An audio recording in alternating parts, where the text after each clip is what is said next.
So the next one on the list is kind of a big one, and another one of those that I've sort of ummed and ahed about, should he be in the top 5? But actually, because he was kind of always part of a duo, a sort of partnership, really. And I think a lot of the parts that he plays in the songs in this band, some of them at least anyway, are not written by him, probably written by Mutt Lange. It is, of course, Phil Collen from Def Leppard. I'm using this guitar to represent 80s rock. But of course, Phil would never play a guitar like this. I think he's got some Ibanez guitars, and he's obviously got hundreds like they all have, but he is into Charvel Jackson's Jackson guitars, and he's got quite a few custom ones.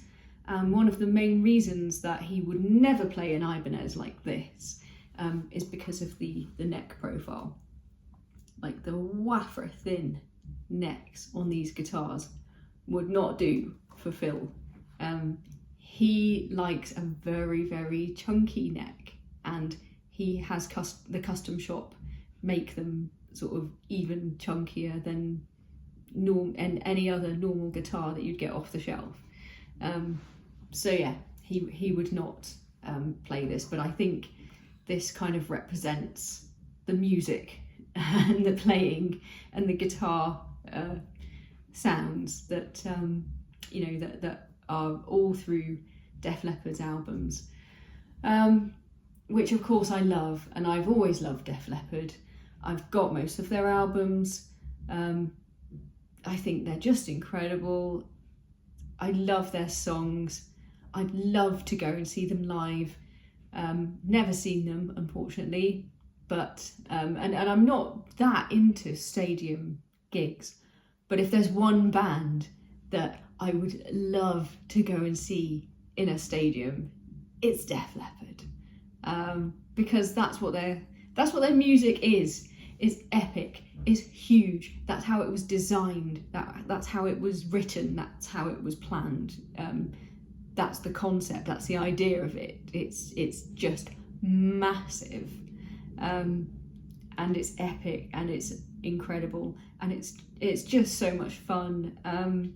But the songs themselves actually also work stripped down to acoustic, and I've seen so many acoustic performances that are just so great. I mean, they're all good singers, including Phil.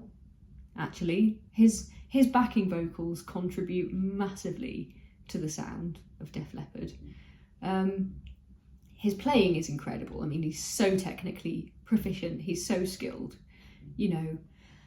but at the end of the day, I didn't put him in the top 5, and I think that's because a lot of my favourite Def Leppard songs are probably the early ones, and a lot of those I think were written by Steve Clark. So, and they were a partnership very much, but Steve just had, I don't think he was as technically proficient as Phil, because very few guitarists are, but he just had a different kind of feel for the music, and he just had such kind of style and flair in his playing and performance. So, he was quite inspirational in sort of image-wise to a lot of the look of the early sort of 80s rock bands. And it was all that kind of glam, sleaze, New York Dolls kind of thing, the sort of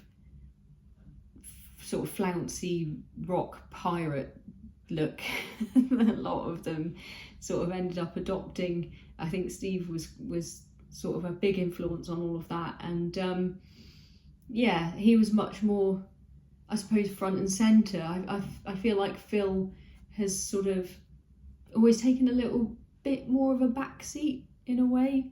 I think he's just a generally sort of less flamboyant sort of person. In everything you see with him, every interview and everything, he just seems really down to earth, like a super normal guy who's just really nice and genuine and warm. And he always just seems very straightforward. And he just seems like an overall good guy. And really interesting, and great to listen to him talk about his musical influences and his background and guitars and his playing and his involvement with Jackson and everything. So he is an influence in the sense that Def Leppard has always been one of my favourite bands and has always been an influence on me, but he is, I suppose, one element of that. And to me, I think, not as much of an element of it as, for example, Richie Sambora is in Bon Jovi, or was to Bon Jovi. And I think without Richie Sambora, we'd have been saying John Bon who,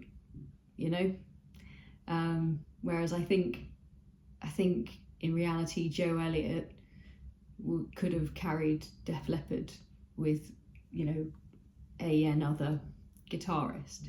So that's why he kind of didn't make my top 5. However, he's still awesome, still love him, and it's definitely there on my list, that I would still love to one day go and see him and go and see Def Leppard play.